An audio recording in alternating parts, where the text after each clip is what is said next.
నమస్తే రమ్మగారు. నమస్తే జయ. రమ్మగారు, మనకి రథసప్తమి చాలా చక్కగా జరుపుకుంటాం. ఈ రోజు మనం ఎలాంటి నియమాలు పాటించాలండి? ఏటా చేసుకునేది మాఘమాసమే సూర్యారాధనకి చాలా ముఖ్యమైనది. మాఘమాసం అంతా చేయలేం, పర్వదినాలు చేయండి, అది కూడా చేయలేం. ఒక్కరోజు చేయండి, ఒకే ఒక్కరోజు, ఆ ఒక్కరోజే రథసప్తమి. గజం కేవలం 500 రూపాయలతో 1210 గజాల భూమి కేవలం 6 లక్షలు మాత్రమే. ఉత్తరాయణ పుణ్యకాలం మొదలయ్యి నెల రోజులైంది. మనకి మకర సంక్రమణ నుంచి ఉత్తరాయణం మొదలు, పుణ్యకాలం వచ్చిందని భీష్ముల వారు ఇప్పుడు వెళ్ళారు. మనం అప్పుడే మాట్లాడుకున్నాం, మకర సంక్రమణం జనవరిలో అయితే ఈయన ఫిబ్రవరిలో ఎందుకు మరణించారు అని. పూర్తిగా సూర్యుడు ఉత్తరం వైపుకి తిరిగేదాకా వేచి ఉన్నాడు ఆయన. వేచి ఉండి సప్తమి తర్వాత వెళ్ళారు. రథసప్తమి కరెక్ట్గా ఉత్తరం వైపుకి తిరిగిపోతాడు, ఉత్తరపు దిక్కుకి వాలడం మొదలుపెట్టాడు మాఘమాసపు ప్రారంభంలో. సప్తమి నాడు ఉత్తరానికి కరెక్ట్ అన్ని డిగ్రీలు పూర్తిగా తిరిగిపోతాడనమాట. ఈ రోజు నుంచి సూర్య సంచారం మంచి తేజస్సుగా కనపడుతుంది, భూమికి విపరీతమైన బలం వస్తుంది, సస్యశ్యామలం అవడానికి పదునెక్కుతుంది అనమాట, భూమి సారవంతం అవుతుంది.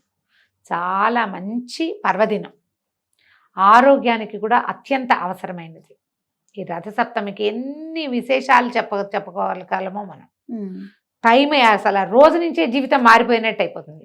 ఈ రోజు నుంచి పొద్దు నిలిచేది కూడా మారిపోతుంది. నిన్నటిది వేరు, ఇవాళది వేరుగా ఉంటుంది. మనం ఎట్లా చూసుకున్నా సరే ఇది మంచిది. దీనికి విధానాలు ఏమిటి? ఒక్కొక్క ప్రాంతంలో ఒక్కో రకంగా చేస్తారు, కానీ అందరూ సూర్యారాధనే చేయాలి. మన తెలుగు వాళ్ళు ఎక్కువగా పాటిస్తారు, కానీ ఒరిస్సాలో కూడా ఇప్పుడు సూర్యారాధనే జరుగుతుందట. ఒరిస్సాలో కూడా జరుగుతుంది. సరే, ఇక వాళ్ళ సంగతి పక్కకు పెడితే మన సంగతి ఏంటంటే పొద్దున్నే లేవటం, సూర్యోదయానికి ముందే స్నానం చేయటం. సూర్యోదయం కొంచెం లేటుగానే అవుతుంది. సూర్యోదయం అవగానే మనం ఒక కుంపటి, ఓ పొయ్యో, ఏదైనా కర్రల పొయ్యో, మొన్న మనం రథసప్తమికి కాదు మన గొబ్బిళ్ళు పెట్టుకున్నాం కదా ధనుర్మాసంలో, ఆ గొబ్బిళ్ళ తాలూకు పిడకలు ఏమైనా గొబ్బి పిడకలు 4 ఉంచుకుంటే అవి ఆవు పిడకలతోటి దాలి కానీ కుంపటి కానీ అరేంజ్ చేసుకుని దాని మీద చిక్కని మంచి ఆవు పాలు శ్రేష్టమైనవి, ప్రశస్తమైనవి, ఓ ఇత్తడి గిన్నెతోటో ఓ స్టీల్ గిన్నెతోటో పాలు ఎక్కించి సూర్యకిరణాలు దాని మీద పడుతూనుండగా ఆ పాలు పొంగినప్పుడు ఒక 3 గుప్పెళ్ళ బియ్యం అందులో వేయటం. కొన్ని చోట్ల బియ్యం కడుగుతారు, కొంతమంది కడగరు. మా అత్తవారింట్లో పాలు పొంగించాలంటే బియ్యం కడగరు మా వాళ్ళు, నెయ్యి రాస్తారు. మీ ఇళ్లలో ఎలాంటి పద్ధతి ఉంటే అది పాటించండి. మాకేం పద్ధతి లేదండి, ఇప్పుడే ఫస్ట్ టైం చేస్తున్నాము అంటే నేను చెప్పింది మీరు ఫాలో అవ్వచ్చు. ఇది అలవాటు చేసుకోండి అంతే. ఈ పాలు పొంగేటప్పుడు పొంగు రానిచ్చి పొంగుతుంటే అయ్యో పొంగిపోతాయి అనకూడదు. పొంగినప్పుడు ఈ గుప్పెళ్ళతోటి బియ్యం వేయండి. ఓ 3 గుప్పెళ్ళు, 3 చిటికలు వేయిస్తారు ఒక్కొక్క ప్రాంతంలో అలవాటుని బట్టి. గరిటెలతోటి చెంచాలతోటి వేయబోకండి, మీ చెయ్యి వాడండి. ఓకే. 1 లీటర్ పాలు, 1/2 లీటర్ అయితే కొంచెం గట్టిగా అవుతుంది పాయసం, 1/2 లీటర్ కంటే ఎక్కువ పెట్టండి. గిన్నె కాస్త పెద్దది పెట్టుకోండి పాలు పొంగటానికి. అయితే మరి ఎంత గిన్నె పెడితే పాలు పైకి రావు, మీడియం సైజ్ గిన్నె పెట్టుకోవాలి. పాలు పొంగాక బియ్యం వేసి అందులో, తర్వాత బియ్యం బాగా ఉడికాక సన్నగా బెల్లం తరిగి అందులో వేసేసి పాయసం ఉడికిపోయాక దించి పక్కన పెట్టుకొని, అప్పటికి సూర్యుడు వస్తున్నాడు పైకి, వచ్చేస్తాడు, పాయసం వేసరికి వస్తాడు. అప్పుడు చిక్కుడు కాయలు, ఈ చిక్కుడు కాయలతోటి రథం చిన్న రథం లాగా ఎట్లా చేస్తామంటే 2 చిక్కుడు కాయలకి పుల్లలు గుచ్చి మొత్తం 4 జోళ్ళు చేసుకుంటాం. ఒకటి ఇటు ఒకటి అటు ఇట్లా పెడతాం. ఇప్పుడు ఇది ఒకటి అనుకో, రెండోది ఇట్లా, మూడోది ఇట్లా, నాలుగోది ఇట్లా అలా పెడతాం అనమాట. పెట్టి దాన్ని రథంలాగా ఏర్పరచుకుంటాం. ముగ్గు, ఒక రథ ముగ్గు వేసుకుంటాం. మనం దీనికి కనుమనాడు రథ ముగ్గు వేస్తాం చూడు, అలాంటి రథ ముగ్గు వేసుకోవచ్చు. పద్మాల ముగ్గులు కూడా వేస్తారు. సూర్యుడికి పద్మాలంటే ఇష్టం. ప్రసాదం పెట్టడానికి కూడా ఓ ముగ్గేస్తాం. దీపం పెట్టడానికి చిన్న పద్మం, తాంబూలానికి ఇంకో చిన్న పద్మం, తర్వాత ఏమో ప్రసాదం నైవేద్యం పెట్టడానికి ఒక పద్మం వేసుకుంటాం. ఆదిత్య హృదయం చదువుకోవచ్చు. సూర్యమండల స్తోత్రం చాలా బాగుంటుంది. సూర్యారాధనకు సంబంధించిన సూర్య అనుగ్రహ ప్రాప్త్యర్థం కావలసిన స్తోత్రాలు చదువుకుని ఆ చిక్కుడు కాయల రథం మీదకి సూర్యనారాయణమూర్తిని ఆహ్వానించి, ప్రత్యక్ష నారాయణ స్వరూపం కనపడుతూ ఉంటుంది కదా మనకి. ఇంట్లో చేసుకునే బదులు ఆరు బయట చేస్తే మనకి సూర్యుడు కనపడతాడు. ఈ చేసిన పాయసాన్ని జీడిపప్పులు అవి వేయరు, సూర్యుడికి పళ్ళు లేవని జీడిపప్పులు అవి వేయకూడదంటారు. ఇంకా పైన పోపు ఏం వేయం. కొంచెం నెయ్యి వడ్డించి ఆయనకి సమర్పిస్తాము. చిక్కుడు ఆకుల్లోనే ప్రసాదం అని తీసుకుంటాము. చిక్కుడు ఉండాలి కదా చెట్టు, మనకి బజార్లో చిక్కుడు కాయలు దొరుకుతున్నాయి, చిక్కుడు ఆకులు దొరుకుతాయి. ఎవరైనా ఫ్రెండ్స్ దగ్గర దొరికితే అక్కడి నుంచి తెచ్చుకోండి. అయితే ఇది చెప్పా కానీ ఈ రోజున మనము ఒక చిక్కుడు ఆకులు కానీ, రేగాకులు కానీ, జిల్లేడాకులు కానీ తల మీద పెట్టి నీళ్లు పోసుకోవాలని చెప్తారు. ఈ మన జిల్లేడాకుకి అర్కపత్రం సంస్కృతంలో దాని పేరు. అర్క అంటే సూర్యుడు, సూర్యుడికి జిల్లేడికి సంబంధం ఉంది. ఇప్పుడు ఇదేం కాలం? ఆకురాలు కాలం. చలి తగ్గి ఎండొచ్చేస్తుంది. ఈ సీజన్లో కొన్ని రకాల పత్రాల మీద నుంచి వచ్చిన నీళ్లు మనకి మంచిది, ఆరోగ్యానికి మంచిది. నీళ్లలో వేసి ఆ నీళ్ళైనా పోసుకోవచ్చు. నెత్తి మీద పెట్టుకుని 7 చిక్కుడు ఆకులు, 7 జిల్లేడాకులు చెప్తారు. 7 76 దొరకద్దు, మనకి కష్టం కదా.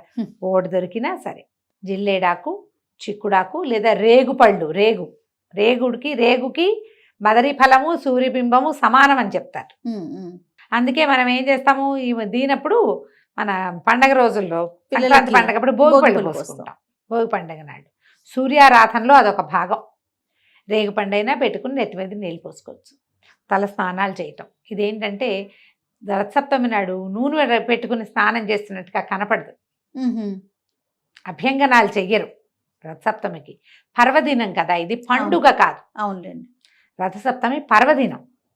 పర్వదినాల్లో నూనెలు రాసుకోవటం చెప్పరు, పండుగలకే చెప్తుంటారు ఎక్కువగా. ముందు రోజు మీరు స్నానం చేస్తుంటే దాని మీద పోసుకోవచ్చు.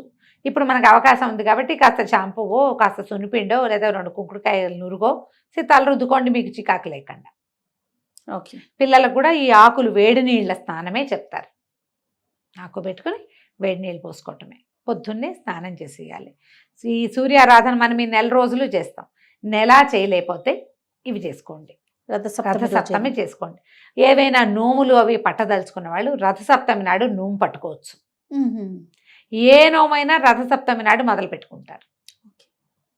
ఈ రథసప్తమి దాదాపుగా అద్భుతమైన పర్వదినంగా చెప్తారు. సంక్రమణంతో సమానమైంది. అందుకని ఈ రోజున తర్పణాలు విడవటం కూడా కొన్ని చోట్ల పద్ధతిగా కనపడుతుంది. తర్పణాలు కూడా విడుస్తారు. దానం చాలా మంచిది. చిమ్మిరి లాంటివి దానం చేయొచ్చు అని చెప్తారు. రాగి చెంబు దానం చేయొచ్చు ఈ రోజున, ఎవరికైనా ఇవ్వచ్చు. రాగి వస్తువు దాని నిండా నీళ్లు పోసిస్తే కూడా మంచిదే. ఎలాగైనా మన ఇష్టం, మన ఓపిక, మన శక్తి అనుసారం. ఎవరైనా గుళ్ళో అర్చకులు ఉన్నారు, మనం తరచూ ఆ గుళ్ళోకి వెళ్తాము, రాగి చెంబు కొనుక్కొచ్చి ఆయనకి ఇవ్వండి. రథసప్తమి నాడు మంచి ఏదైనా చేసుకోవచ్చు. పాయసం మనకు వాకిట్లో పాయసం చేసుకోలేము, కుంపట్లో పాయసం చేసుకోలేము, మన ఇంట్లో ఇత్తడి గిన్నె లేదు, మన ఇంట్లోకి సూర్యుడు రాడు. ఏం చేస్తాం? అయినా సరే స్టవ్ మీద స్టీల్ గిన్నెతో కుక్కర్లో పాయసం చేసుకోండి. అయినా సరే ఆయన తలుచుకోవటమే. అయినా సరే మీకు ఈ బాకెట్లో ఏమి బాల్కనీస్ లేవు, ఎక్కడ పెట్టుకునేందుకు వీల్లేదు, ఇంట్లోనే చిక్కుడుకాయలు రథం చేసి పెట్టండి మీ దేవుడి దగ్గర. ఏ కోణార్క దేవాలయం దేవుడో లేకపోతే అరసవల్లి సూర్యనారాయణ స్వామి పటం ఉంటే మరీ మంచిది. ఏమీ లేకపోయినా పర్వాలేదు. సూర్యమండల స్తోత్రం చదువుకోండి, ఆదిత్య హృదయం చదవండి. పిల్లలకి చక్కగా ఆదిత్య హృదయం నేర్పించండి, ఆరోగ్యానికి చాలా మంచిది. ఇంట్లో కూడా మహత్తరంగా చేసుకోవచ్చమ్మా. ఈ కుంపటి, పిడకలు, సూర్యరశ్మి పడ్డము అవసరమే కానీ అవి లేనిదే మానేయమని మాత్రం కాదు, మానేయమనట్లేదు. ఎలా కుదిరితే అట్లా చేసుకోండి. చెయ్యాలన్న ఆస్థ ఉండాలి లోపల, మనకి చెయ్యాలి, తప్పకుండా ఆస్థ ఉండాలి, క్రియ చేయాలి. అవకాశం ఉన్న వాళ్ళు చక్కగా చేసుకోండి, అవకాశం లేని వాళ్ళు కూడా చేతనైనట్టు చేసుకోండి అమ్మా. ఈ రోజున సూర్యుడిని తలుచుకుని ఆయనకి పాయస నివేదన చేయటం మన ఆరోగ్యానికి, మన ఇంట్లో ఉన్న వాళ్ళందరి సుఖ సంతోషాలకి చాలా అవసరం. ఇలాంటి సూర్యారాధన మనకి శరీరాలకి ఎంత మంచిదో భూమికి అంత మంచిది. మనం నేచర్కి కూడా కొంత సహాయం చేస్తున్నామని భావించండి. అలా భావించి సూర్యారాధన చేసుకోండి, మహత్తరంగా ఉంటుంది. ఈ నెల 16వ తారీఖు, ఫిబ్రవరి నెల 16వ తారీఖు శుక్రవారం నాడే మనకి రథసప్తమి వచ్చింది.